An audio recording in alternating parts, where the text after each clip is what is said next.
한 절씩 교독하시고 마지막 절은 또 가겠습니다. 16장 1절입니다. 여호와께서 사무엘에게 이르시되 내가 이미 사울을 버려 이스라엘 왕이 되지 못하게 하였거늘 내가 그를 위하여 언제까지 슬퍼하겠느냐. 너는 뿔에 기름을 채워 가지고 가라.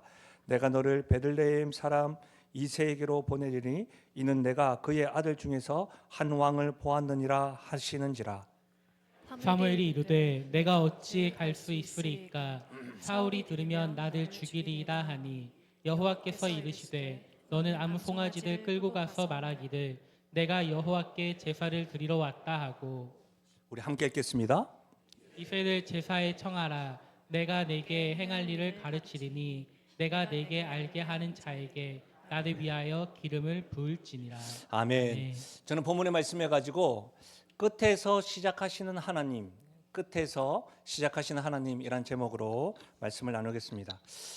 인생에서 누구나 한 번쯤은 여기서 끝났다 라고 하는 그 자리가 있습니다. 예를 들면 이런 것이죠. 열심히 사업체를 운영하셨는데 갑작스럽게 그 사업이 무너졌던 그 자리일 수도 있고요. 무탈하게 건강하게 보내셨는데 병원에 갔더니 건강에 적신호가 켜진 자리일 수도 있고요. 어떤 이들에게는 돌이킬 수 없이 떠나보낸 사람의 빈자리일 수도 있고요. 평생 바친 일이 한순간에 이게 물거품이 된 자리일 수도 있고요. 믿었던 관계가 부서진 자리일 수도 있습니다. 어쩜 우리 믿음의 선배님들 가운데서는 내 인생의 가장 좋은 날은 이미 지나갔다라고 하는 그 체념하는 자리가 있을 수도 있겠다 싶습니다. 말씀을 준비하는 가운데 제 자신에게 물어봤는데 저 역시도 제 마음속에 다시 경험하고 싶지 않은 자리가 있더라고요. 끝나버렸던 일, 그리고 떠나보낸 사람, 정말 애쓰고 밤새워서 잘 해보려고 했는데 실패했던 자리. 생각만 해도 지금도 가슴이 무너지는 그 순간의 자리가 있더라고요. 여러분은 어떻습니까? 이렇게 생각해 보면 우리가 살아가는 세상이 가장 두려워하는 단어 중에 하나가 끝났다, 이 말이 아닐까 싶습니다. 우리가 사는 사회와 문화는 이 끝났다는 것을 견디지 못할 때가 있습니다. 그래서 각자의 방법으로 이 끝이라고 하는 것을 극복하려고 합니다. 예를 들면 이런 거죠. 빨리 끝나자. 빨리 잊고 다음으로 넘어가자. 요즘에 회복 탄력성 이런 언어들 사용하면서 너 자신이 그렇게 하면 충분해. 이제 빨리 잊어버리자. 이겨버리자. 이렇게 이 끝을 해결하는 경우가 있고요. 또 반대로는 그 끝에 영원히 머물러서 잃어버린 것을 평생 애도하면서 살아가기도 합니다. 그러니까 제가 지금 말씀드렸던 이 시대가 이 끝이라고 하는 것을 해결하는 방법은 어떤 것에 전제를 두냐면 끝은 정말 끝났구나, 그것 위에서 막 하는 거죠. 그리고 그 위에서 이 끝을 해결하는 방법은 내 안에 있다, 내 손으로 이 끝을 해결할 거야 라고 하는 그 신화 위에 있는 것 같습니다. 그런데 오늘 말씀은 이 실패에 대한 끝을 해결하는 두 가지 방식의 전제에 당당하게 도전하는 말씀처럼 들립니다. 본문 말씀은 끝이라고 하는 자리에 앉아있는 한 사람이 등장합니다. 그 사람의 이름은 사무엘입니다. 이 사무엘은 위대한 선지자 중에 한 사람이었습니다. 근데 그 사람이 지금 울고 있습니다. 그가 평생을 바쳐서 세웠던 이스라엘의 초대 왕 사울 왕이 하나님 앞에 불순종하심으로 하나님 뜻에 어긋나게 행동함으로 하나님께 버려짐을 당하고 하나님 앞에서 무너진 그 이유 때문입니다. 여러분, 사무엘이 지금 눈물 흘리는 것은 한 번, 두 번 눈물 흘리는 것이 아닙니다. 오늘 원문에 보면 스스로 슬픔 속에 끌어안쳤다, 이런 원어입니다. 그러니까 한 번 운 것이 아니라 뭐예요? 계속해서 슬픔에 빠져 있는 상태입니다. 멈추지 않는 슬픔의 상태입니다. 그러니까 사무엘은 지금 하나님의 뜻에 어긋나서 버림을 받았던 그 사울의 끝난 그 시대를 끌어안고 그 자리를 떠나지 아니하고 지금 슬픔의 자리에서 머물고 살고 있는 겁니다. 그런 사무엘에게 오늘 슬픔 중에 있는 그 사무엘에게 하나님이 찾아왔습니다. 그리고 첫 번째 던졌던 말씀이 뭐냐면 너가 언제까지 슬퍼하겠느냐, 1절 말씀의 중반절에 기록되어져 있습니다. 너가 언제까지 슬퍼하겠느냐. 근데 저는 이 말씀에 묵상을 하는데 끝끝내 슬픔에 머물러 있는 사무엘에게 너가 언제까지 슬퍼하겠느냐, 이 말씀이 어떻게 다가왔냐면, 우리 하나님은 끝에서 멈추시는 것이 아니라 그 끝에서 시작하시는 분이구나, 이렇게 다가왔다는 것이죠. 사랑하는 여러분, 우리의 끝난 자리에서 하나님은 그 끝에서 시작하는 분임을 믿으시길 바랍니다. 우리가 멈춘 자리, 끝났다고 말하는 그 자리에서 하나님은 이미 새로운 일을 시작하고 계십니다. 아멘이십니까? 저는 오늘 이 메시지, 끝났다 하는 자리에서 하나님은 이미 새로운 일을 시작하셨다. 근데 그분은 어떤 분이실까? 그 하나님에 대해서 알고 그 하나님을 예배드리는 가운데 경험하고 누리시기를 주의 이름으로 축원합니다. 그러면 끝난 자리에서 이미 새로운 일을 시작하신 하나님은 어떤 분일까요? 성경에서는 하나님은 우리의 슬픔을 끝내게 하시는 분이다라고 기록되어 있습니다. 여러분, 사무엘에게 던진 첫 마디가 내가 언제까지 슬퍼하겠느냐입니다. 여러분, 이 말이 어떻게 들리십니까? 울고 있는 사무엘에게 책망하는 하나님의 음성처럼 들리진 않으십니까? 오해하지 마십시오. 하나님은 지금 사무엘의 슬픔을 정지하고 있는 것이 아닙니다. 뭐 그딴 일로 슬퍼하냐? 힘내, 눈물 닦아, 이렇게 지금 비난하는, 비웃지도 않으십니다. 꼭 어떤 거냐면, 우는 아이가 있으면 이렇게 어른들이 다 가면서 이렇게 등을 쓰다듬으면서 아이고 힘들지, 슬프지, 힘들구나, 근데 이제 그만 일어나자, 내가 너를 위해 준비한 게 있어, 가자, 이렇게 말씀하시는 위로의 음성입니다. 여러분, 예수님도 나사로의 무덤에서 우셨습니다. 다시 말하면 성경은 슬픔을 정죄하지 않습니다. 믿음이 없는 것으로 치부하지도 않습니다. 사랑했기에 슬퍼하는 겁니다. 깊이 헌신하고 마음을 담았기 때문에 끝난 자리가 무너진 자리에서 아파하는 겁니다. 사랑하는 여러분, 지금 누군가를 잃어버렸거나 또 무언가를 잃어버리고서 슬픔이 있다고 한다면 여러분, 그 슬픔은 정당한 겁니다. 하나님은 여러분의 그 잃어버림으로 인한 슬픔과 눈물을 아십니다. 시편 30편에는 이렇게 고백하고 있습니다. 그의 노염은 잠깐이요 그의 은총은 평생이로다. 저녁에는 울음이 깃들일지라도 아침에는 기쁨이 오리로다. 시편 기자의 고백이 뭐예요? 하나님은 내가 남몰래 흘리는, 저녁에 흘렸던 울음을 아신다. 저녁에 남몰래 흘렸던 눈물을 아신다. 그렇게 말씀만 하는 것이 아니라 그 울음은 저녁으로만 끝나지 않고 아침이 온다, 이렇게 말씀하고 있는 거예요. 여러분, 그런데 말입니다, 우리는 우리의 눈물을 아시는 하나님이 있구나 알고 있음에도 불구하고 사무엘은 왜 그 끝난 자리를 떠나지 못했을까요? 우리는 하나님이 나의 아픔과 슬픔을 아신다는 것을 압니다. 그런데 우리는 왜 끝자리를 떠나지 못하는 것일까요? 세상은 우리에게 마음먹기 나름이야, 이렇게 말하면서 슬픔의 자리에서 일어나라고 제안합니다. 그러나 여러분, 마음먹기 나름이야 효과가 있던가요? 우리는 효과가 없다는 걸 압니다. 왜냐하면 우리 마음에는 우리가 의지를 다해서, 힘을 다해서 슬픔 끝 스위치를 누를 수 있는 힘이 없습니다. 우리는 그렇지 않습니다. 그렇다면 왜 우리는 무언가를 그토록 떠나지 못하는 이유가 무엇일까요? 단순히 상실이 아니면 잃어버렸기 때문이 아니라 그 잃어버린 것, 잃어버린 대상과 우리의 의미와 정체성이 이렇게 연결되어 있기 때문입니다. 예를 들어 볼까요? 여러분, 사무엘에게는요 단지 사울이 한 명의 왕이 아니었습니다. 사울은 뭐였냐면, 사울은 사무엘에게 있어서 평생의 수고의 열매였습니다. 사역의 정당성이었습니다. 어쩌면 이 사무엘의 정체성을 응축시킨 존재가 사울이었습니다. 그러니까 지금 사울의 끝은 사무엘의 자신의 끝처럼 느껴지고 있는 겁니다. 이것을 우리에게 다가와서 한번 적용을 해볼까요? 우리 부모님들 계신데 부모님에게 있어서 전부는 뭐예요? 자녀일 때가 많잖아요. 근데 자녀가 무너진 거예요. 우리 사랑하는 아들이 고백했던 대로 부모님이 무너진 거예요. 전부라고 생각했는데, 배우자가 무너진 거예요. 전부라고 생각했는데, 단지 대상뿐만 아니라 어떤 내가 하는 일, 내가 정말 전문적으로 하고 있었던 일, 즐거워서 했던 일, 그 일이 무너졌을 때 나도 무너지는 거예요. 왜? 나의 의미와 정체성이 연결되어 있기 때문인 거예요. 사랑하는 여러분, 우리는 무언가를 잃은 게 아니라 그 무언가 위에 세워진 우리 자신을 잃어버렸기 때문에 힘든 겁니다. 근데 보세요. 성경은 사무엘이 하나님이 뭐라고 이야기합니까? 잊어라. 그렇게 말씀하고 있는 게 아닙니다. 여러분 1절 다시 한 번 더, 좀 긴 말씀이기 때문에 1절을 좀 주목해서 볼 필요가 있는데요. 1절 다시 한 번 더 들어보십시오.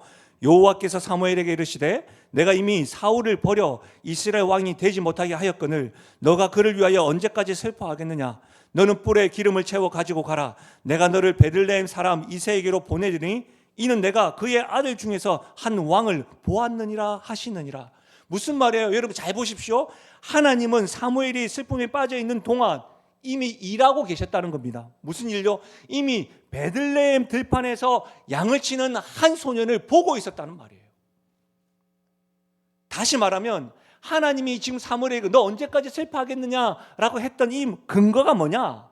너의 감정 회복 능력 있지 않느냐? 너 의지가 있지 않느냐? 너의 믿음 왜 그러냐? 이렇게 이야기하고 있는 게 아니고 하나님이 이미 시작하신 일이 있기 때문에 너 이제 눈물 닦아라. 이렇게 이야기하고 있는 거예요. 사랑하는 여러분, 우리가 슬픔을 떨쳐내야 비로소 하나님이 우리의 삶 가운데 새 일을 하시는 것이 아닙니다. 우리가 울고 있는 바로 그 시간에, 우리가 끝을 붙들고 힘겨워하는 그 순간에도 하나님 편에서는 이미 새 일이 시작되고 있었다는 겁니다. 하나님은 한순간도 우리를 위해서 쉬지 않고 새 일을 준비하고 계시는 분임을 믿으시길 바랍니다. 그래서 여러분 이 말씀을 함께 읽어봐요. 이사야 43장 18절과 20절입니다. 같이 읽겠습니다. 시작. 너희는 이전 일을 기억하지 말며 옛날 일을 생각하지 말라. 보라, 내가 새 일을 행하리니 이제 나타낼 것이라. 너희가 그것을 알지 못하겠느냐? 반드시 내가 광야의 길을 사막의 강을 내리니 장차 들짐승 곧 승냥이와 타조도 나를 존경할 것은 내가 광야의 물을 사막의 강들을 내어 내 백성 내가 택한 자에게 마시게 할 것임이라. 아멘. 여러분 이 말씀을 보십시오. 너희는 이전 일을 기억하지 말며 옛날 일을 생각하지 말며 보라, 내가 새 일을 행하리니 이제 나타날 것이다. 이것이 여러분 은혜예요. 우리가 끝났다고 울고 있는 바로 그 시간에도 하나님의 손은 단 한순간도 쉬지 않고 우리 인생의 다음 페이지를 계속해서 기록하고 있었다는 겁니다. 명심하십시오. 우리의 슬픔이 하나님의 일을 멈추게 하지 못합니다. 다시요, 우리의 상황이, 우리의 형편이, 우리의 슬픔과 우리의 잃어버림이 우리를 향한 하나님의 일을 멈추게 할 수 없음을 믿으시길 바랍니다. 사랑하는 여러분, 우리는 언제까지 옛 슬픔을 붙들고 있겠습니까? 누군가는 지난 실패를 10년이 지나도록 놓지 못합니다. 누군가는 그때 그랬어야 했는데 후회하는 자리를 떠나지 못합니다. 그래서 하나님이 지금 여기서 시작하시는 새 일을 보지 못하고 있기도 합니다. 또 어떤 분들은 떠나간 사람을 향한 그리움과 원망을 마음의 제단에 모셔두고 매일 제사 드리듯 합니다. 여러분, 오늘 하나님이 사무엘에게 하듯 우리에게 똑같이 물어보시고 있는 겁니다. 너가 언제까지 그 사울을 위하여 슬퍼하겠느냐? 사랑하는 여러분, 이제는 일어날 때가 되었다는 겁니다. 그래서 하나님은 사무엘에게 내 뿔에 기름을 채워서 가라 하셨습니다. 슬픔의 자리에 주저앉지 말고 손에 기름을 채우고 하나님이 보내신 그 새로운 자리로 일어나 나아가는 것, 이것이 끝에서 시작하신 하나님을 믿는 믿음의 성도들의 첫걸음인 것입니다. 특별히 오랫동안 교회를 섬겨왔던 믿음의 선배님들, 직분자 여러분, 우리는 자주 왕년의 부흥이라고 하는 사울을 붙들고 살 때가 있습니다. 예전에 우리 교회에 자리가 가득했고 우리 주일학교 아이들도 가득했었는데 하면서 그 추억의 밤을 떠나지 못합니다. 지난 추억은 아름다운 겁니다.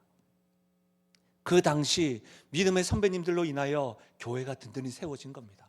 그리고 그 당시에 사람들은 여러분들의 수고와 헌신을 통하여 많이 행복했었습니다. 분명합니다. 그러나 그 자리에 주저앉아 매일 슬퍼하기만 하면 하나님이 지금 시작하시려는 새 일을 끝끝내 보지 못하는 겁니다. 사랑하는 여러분, 과거는 존중받아야 합니다. 그리고 그러나 과거를 목회하지 마십시오.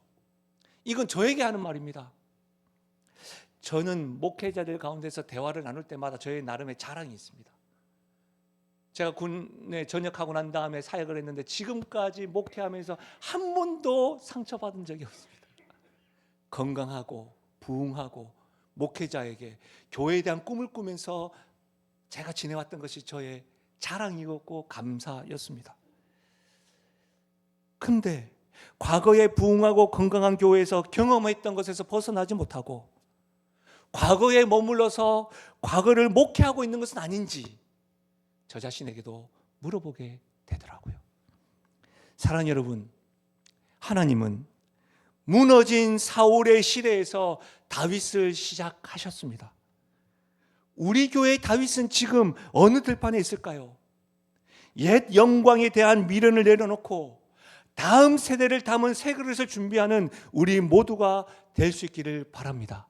여러분, 그것이 끝에서 시작하시는 하나님의 일하심에 대한 응답의 믿음의 반응인 줄 믿습니다. 두 번째로, 끝에서 이미 시작하시는 하나님은 어떤 분이십니까? 하나님은 이미 보아두고 택하시는 분입니다. 다시요, 하나님은 어떤 분이라고요? 이미 보아두고 택하시는 분입니다. 여러분, 오늘 말씀 1절을 보시면 내가 이새의 아들 중에 한 왕을 보아두었느니라 라고 하는 말씀이 있습니다. 이것을 원어로 제가 의역을 하면 이렇습니다. 내가 나를 위하여 보아두었다. 나를 위하여 보아두었다. 이 보다는 말은 그냥 봤다가 아닙니다. 내가 나를 위하여 이미 택하고 보아두었다라고 하는 의미입니다. 이 원어가 어디에 사용되어졌냐면 아브라함이 하나님의 말씀을 듣고 그 아들 100세 때 얻었던 아들 이삭을 모리아산에 바칠 때에 하나님이 가만두어라 라고 해서 양을 준비하고 여호와 이레 하나님, 미리 준비하신 하나님, 그 히브리어 단어가 똑같이 사용되어졌습니다. 나를 위하여 미리 보아두어 택하고 준비했다, 이 말인 거예요. 여러분, 말씀을 가만히 한번 보십시오. 사무엘은 아직 베들레헴에 가지도 않았습니다. 우리는 이 말씀이 다윗의 시작인 줄 알지만 다윗이라고 하는 이름이 아직 거론되지도 않았습니다. 그런데 이미 하나님은 보아두었습니다. 문법적으로 완료형입니다. 뭐예요? 완료되었다는 말입니다. 이미 끝난 일입니다. 하나님의 선택은 끝났다는 겁니다. 사무엘이 떠나기 전에, 다윗을 부르기 전에 하나님은 사울 다음으로 이스라엘의 왕을 누구요? 이미 보고 계셨고 정하셨고 준비해 두셨다는 말입니다. 그 왕이 어디 있었습니까? 화려한 궁궐에 있었습니까? 아니면 사람들이 막 주목하는 현장이었습니까? 아닙니다, 여러분. 베들레헴, 떡집이라고 불리는 작은 마을에 있었습니다. 그것도 이새의 8 아들 중에 막내로 있었습니다. 여러분, 막내에서 사랑받은 것 같죠? 그렇지 않습니다. 들판에서 양을 치었던 아들 사무엘의 초대를 받아서 이새가 자기 아들들을 다 불러 모았을 때 아버지 이새도 다윗을 기억도 못할 정도로 외면당했던 그 아들, 그 소년이었습니다. 여러분 보십시오. 우리가 오늘 읽진 않았지만 6절과 7절, 그들이 오매 사무엘이 엘리압은 이새 아들입니다. 다윗의 형입니다. 엘리압을 보고 마음에 이르기를 여호와의 기름 부으실 자가 과연 주님 앞에 있도다 하였더니 여호와께서 사무엘에게 이르시되 그의 용모와 키를 보지 말라. 내가 이미 그를 버렸노라. 내가 보는 것은 사람과 같지 아니하니 사람은 외모를 보거니와 나 여호와는 중심을 보느니라. 여러분, 위대한 선지자였던 사무엘 역시도 처음에 엘리압의 키와 훤칠한 외모를 봤다는 거 아닙니까? 그렇죠? 제가 요즘에 이제 여러분에게서 지지해 주시고 또 기대해 주시고 참아주셔서 제가 또 노예 임원이 되고 또 목회자님들 이렇게 만나고 교제를 하게 되면 저 혼자 가지 않습니다. 또 우리 부교육자 조은찬, 김호준, 송창성을 이렇게 대동해서 딱 갑니다. 혼자 가면 무서우니까. 딱. 그럼 대동해서 딱 가면 갈 때마다 목사님들이 어머 이렇게 합니다. 목사님, 영신교회는 다 키가 한치라고 외모로 교육자 뽑아요. 제가 그 말을 들을 때 한편으로는 슬펐습니다. 나 혼자 갈 때는 아무 말도 안 하더니, 나 혼자 갈 때는. 근데 세 명이 대동 갈 때는 그럽니다. 그러면 제가 다 키가 다 저보다 다 크고 하니까, 그러니까 뭐 또 검은색 옷 입고 딱 가면 또 노예 가면 그렇게 기분이 좋아요. 근데 그때 제가 하는 말이 뭔지 알죠? 그렇죠. 저는 중심을 못 봐요. 저는 외모를 봐요. 외모를 뽑았다 이렇게 이야기하는. 여러분 저도 중심 못 봐요. 사무엘도 그런데 뭐. 근데 보십시오, 여러분. 하나님은 뭐예요? 사람은 외모를 보거니와 나 여호와는 중심을 보느니라. 사랑하는 여러분, 우리가 사는 세상과는 얼마나 닮았습니까? 우리 사람들은 하루 종일 손바닥 안에 작은 화면, 휴대폰을 들여다보면서 남과 자기를 비교합니다. 남의 멋진 사진, 화려한 자랑을 보면서 나는 왜 이 모양이야? 그렇게 한없이 작아집니다. 세상은 우리의 외모를 봅니다. 성적을 봅니다. 연봉을 봅니다. 직책을 봅니다. 가진 것을 봅니다. 좋아요 숫자를 봅니다. 평수를 봅니다. 그래서 자꾸만 들판에 버려진 막내 신세처럼 자신을 여길 때가 있습니다. 사랑하는 여러분, 들으십시오. 하나님은 외모를 안 보십니다. 하나님은 중심을 보십니다. 더 놀라운 것은 뭐예요? 하나님이 다윗을 택하신 이유가 뭐냐면 다윗의 뭔가 잘남이 아니었다는 겁니다. 성경은 어디에도 내가 나를 위한 한 왕을 보았다고 이야기하고 있지, 선택한 이유를 다윗 안에서 찾고 있지 않습니다. 하나님의 뜻 안에서 찾고 있다는 겁니다. 이것이 복음이요 은혜입니다. 사랑하는 여러분, 하나님이 저와 여러분을 택한 것은 우리가 충분히 거룩해서가 아닙니다. 우리가 저 사람보다 좀 쓸만해서 우리를 부르신 것이 아니라는 겁니다. 우리가 자격이 갖추어져서 있는 것이 아닙니다. 오직 하나님이 나를 위하여 우리를 보아두셨기 때문에 학습 받으시는 분, 입교 받으신 분, 세례자뿐만 아니라 이 자리에 있는 모든 분들 하나님이 이미 보아두셨기 때문에, 택하셨기 때문에 우리가 하나님의 자녀가 됨을 믿으시길 바랍니다. 그러니 사랑하는 여러분, 특히 청소년 여러분, 여러분의 가치는 성적표 위에 있지 않습니다. 부모님의 직업에 있지도 아니하고 통장 잔고에 있지도 않습니다. 사람들의 칭찬과 손가락질에 있지도 않습니다. 학교에 있지 않습니다. 영원하지 않아요. 우리 현재의 삶의 상황과 형편에 있지도 않습니다. 우리의 가치는 하나님이 나를 보아두셨구나, 나는 하나님의 자녀이구나, 만유의 주제시고 만왕의 왕이신 하나님의 자녀이구나, 이것이 우리의 가치임을 믿으시길 바랍니다. 그러니 사랑하는 여러분, 자신을 깎아내리는 비교의 습관을 적어도 하나만큼 끊어내십시오. 남과 자신을 견주에 만드는 그 화면을, 그 휴대폰을 하루 정도 내려놓고 하나님이 나를 보아두시면서 나를 자녀 삼아주셨구나, 하늘보다 크신 하나님이 나를 자녀로 삼아주셨구나, 이렇게 스스로 선포해 보십시오.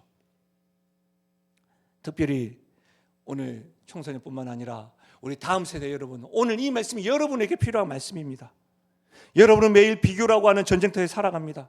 등수로, 외모로, 친구 숫자로, 어떤 에게는 주식이나 어떤 수익의 입장으로, 직업으로. 여러분, 그런 압박 속에 짓눌려 있습니다. 그래서 그것을 뭔가 채우지 못한다고 하면 나는 부족하다, 나는 뒤처져 있다고 느낍니다. 그러나 여러분의 숫자는, 여러분의 가치는 숫자로 정하지 않습니다. 우주를 지으신 하나님이 나를 위하여 보아두셨구나, 이 음성을 들을 수 있기를 바랍니다. 믿음의 세대 우리 부모님들에게 부탁드립니다. 우리 역시도 다음 세대를 엘리야보의 눈으로, 요즘 애들은 안 돼, 그런 눈으로 보고 있지는 않습니까? 들판의 다윗이 다음 시대의 왕이었습니다. 지금 우리 눈에는 여전히 부족해 보이는 그 아이가 하나님이 보아두신 다음 시대의 다윗인 것이죠.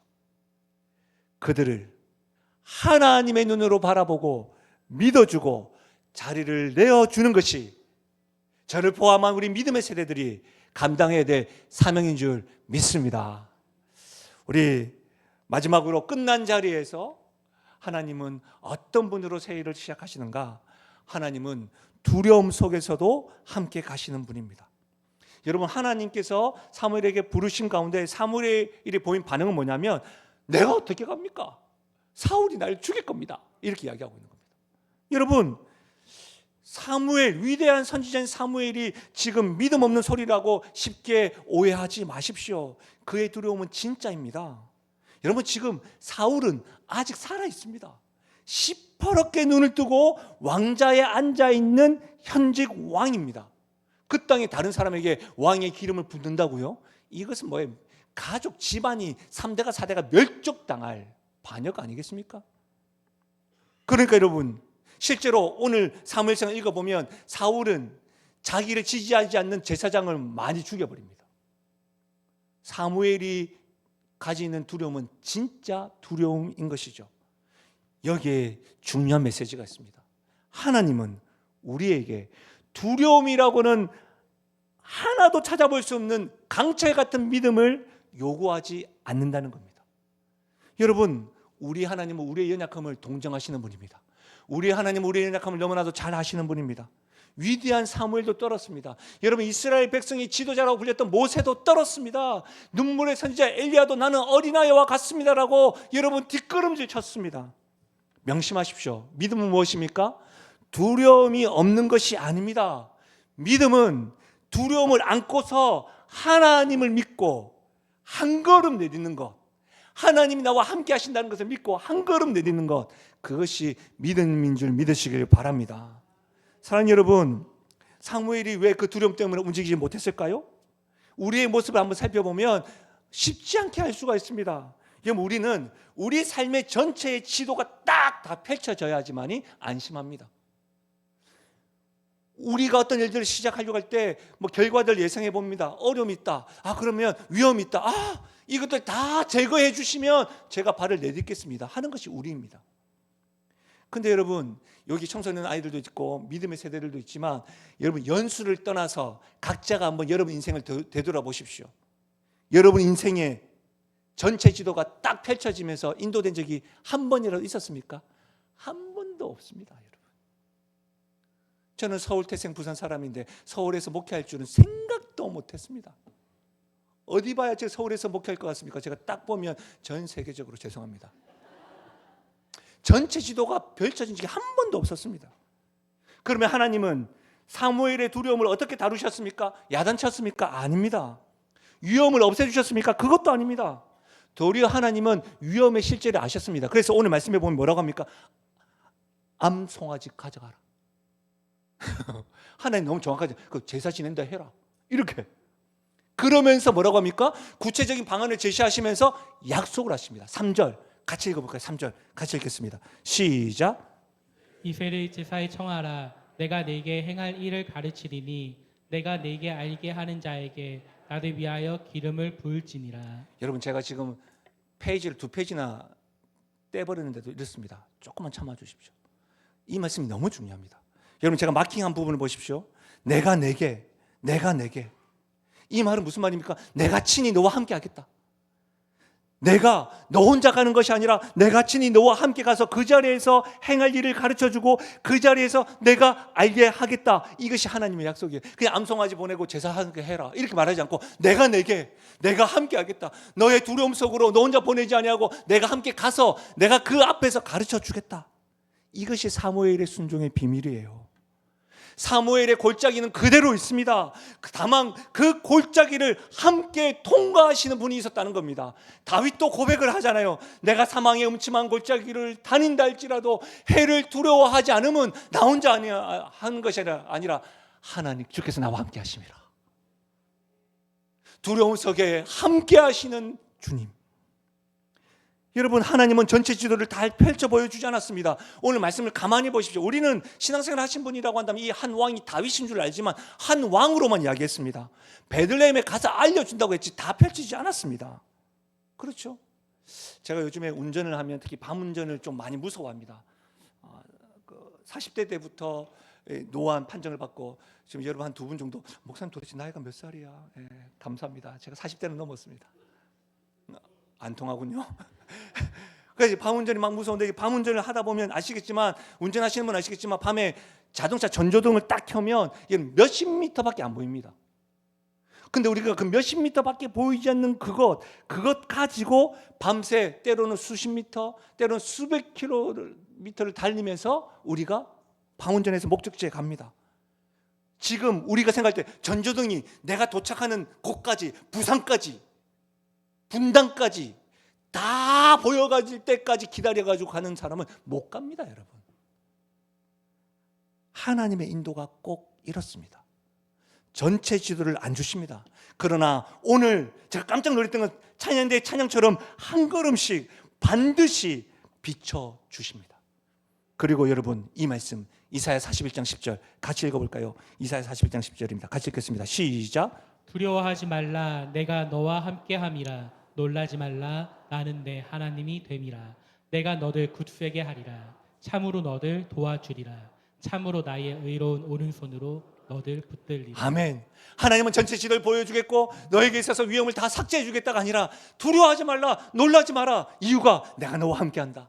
너의 두려움 속에서 내가 너와 같이 간다. 너의 인생은 내가 책임진다. 그때마다 내가 가르쳐주고 알게 해 주실 것이다. 사랑하는 여러분, 우리는 잠시 후에 일어날 일도 알지 못합니다. 내일 일도 알지 못합니다. 미래를 다 알지 못해도 괜찮습니다. 왜요? 다음 걸음만 내딛기만 하면 그 자리에 누가 함께 하십니까? 우리 만왕의 왕 되신 하나님이 함께 하십니다. 이것이 믿음의 본질입니다. 믿음은 두려움의 부재가 아닙니다. 믿음은 전체 지도를 갖는 거 아닙니다. 그거는 누구나 알 수 있는 겁니다. 믿음은 함께 하시는 분을 신뢰하면서 한 걸음 내딛는 것이 믿음인 줄 믿습니다. 그러니 사랑하는 여러분, 지금 위험해 보여서 확실하지 않아서 미뤄뒀던 순종이 있다고 한다면 두려움이 사라지기를 기다리지 마십시오. 제가 용한 목사로 분명히 말씀드립니다. 그런 일은 영영 오지 않습니다. 절대 오지 않습니다.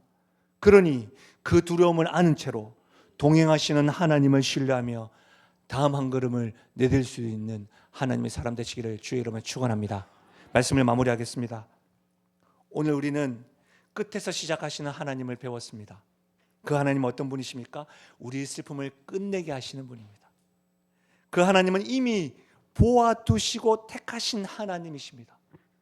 두려움 속에서 홀로 우리를 두지 아니하시고 함께 하시며 함께 가시면서 가르쳐 주시고 알려주시는 하나님. 그런데 오늘 말씀은 이 한 단어가 이 모든 일이 한 단어에 이렇게 모입니다. 우리 3절 하반절에 보면 기름을 붓다라고 하는 말입니다. 이 기름을 붓다라고 하는 원어는 마샤흐라고 하는 말입니다. 근데 이 말이 어디서 왔냐면 메시아입니다. 메시아 많이 들어봤죠? 헬라어가 그리스도입니다.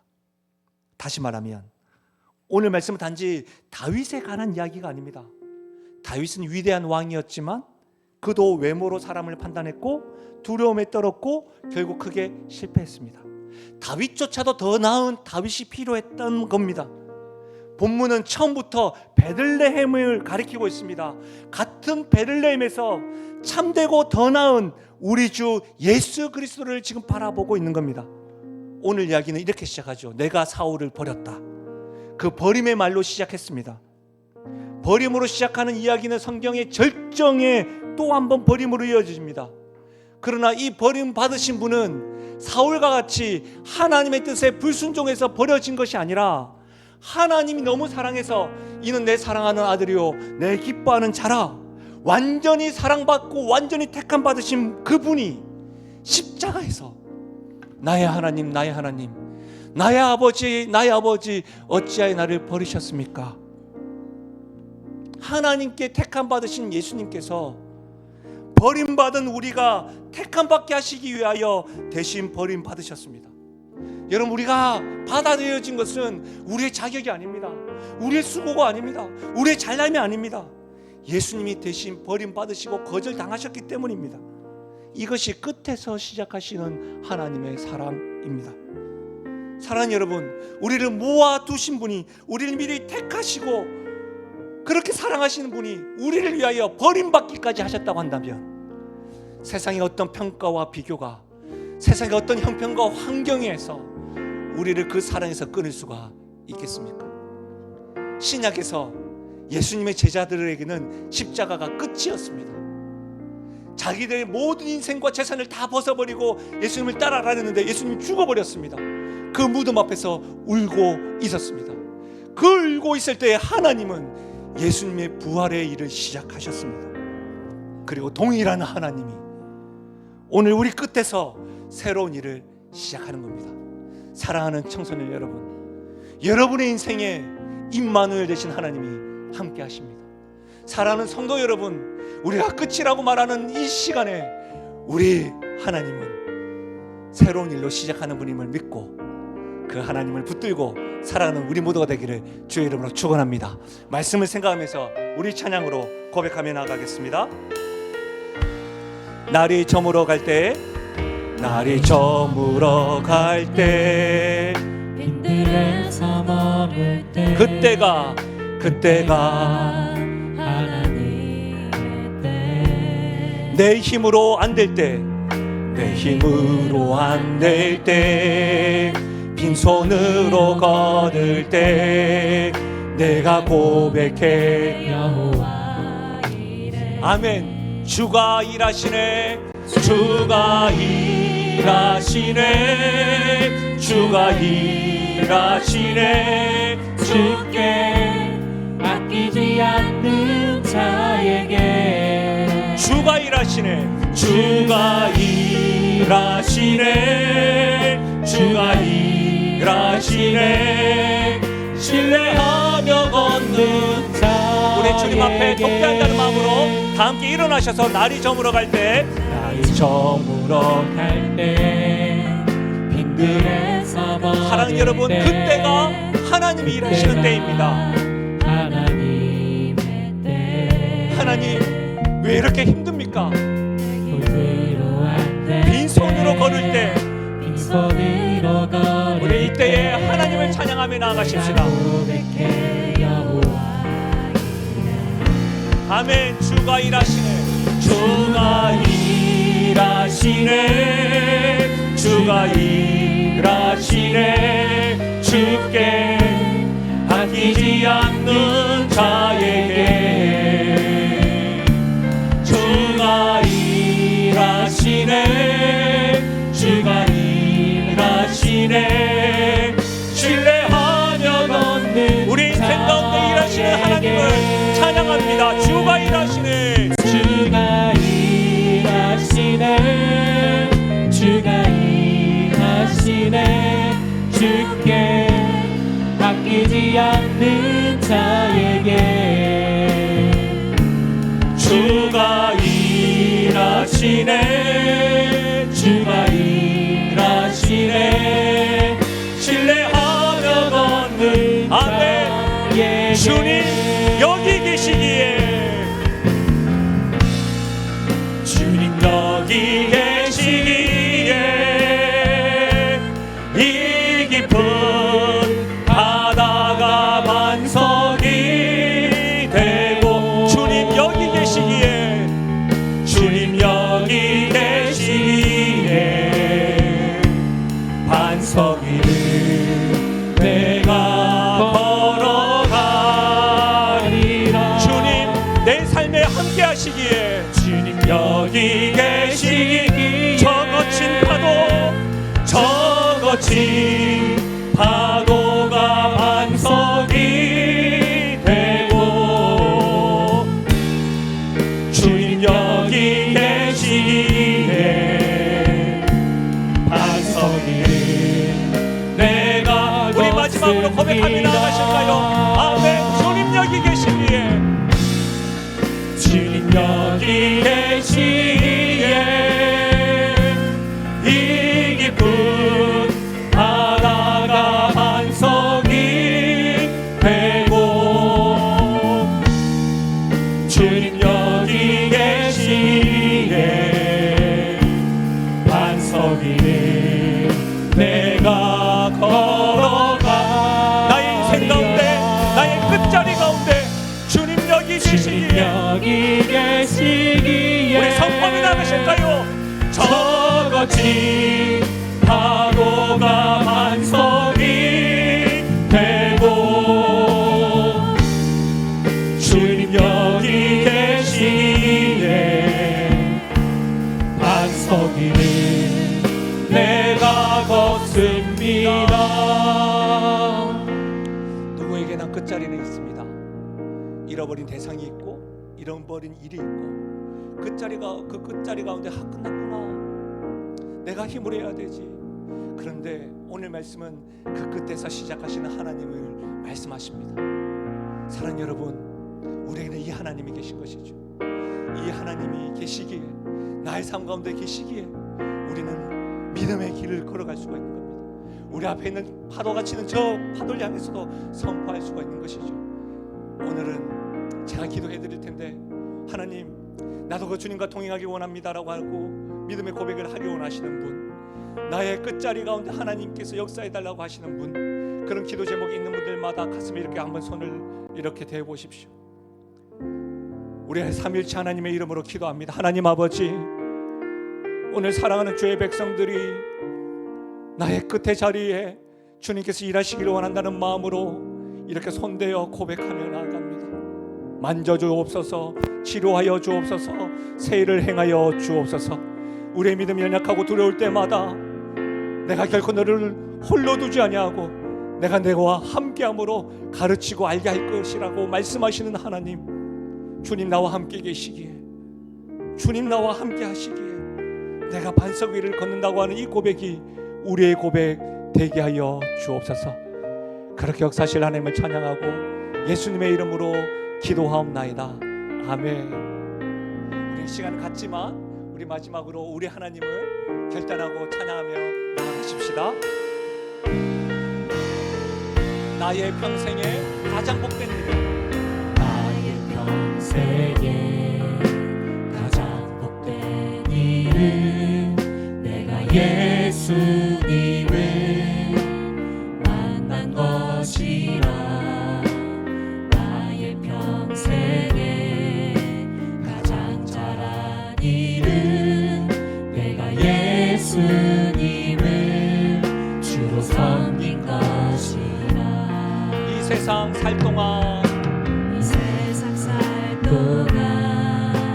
내가 걷는 길 때로는 험하여서 넘어질 때에도, 사랑하는 여러분, 그때에도 우리 주님께서 주의 강한 손이 나를 붙드시니 나는 예수님만 우리 주 앞에 이렇게 고백하며 나아가실까요? 나는 주를 섬기는 것에 후회가 없습니다. 내가 걸어온 모든 시간 다 주의 은혜니, 내가 걸어갈 모든 날도 주만 섬기며 살리. 오직 예수 이름 부르며 살아가리라. 이것이 나의 간증이요, 이것이 나의 찬송일세. 나 사는 동안 끊임없이 주를 찬송하리로다. 나 사는 동안 끊임없이 구주를 찬송하리로다.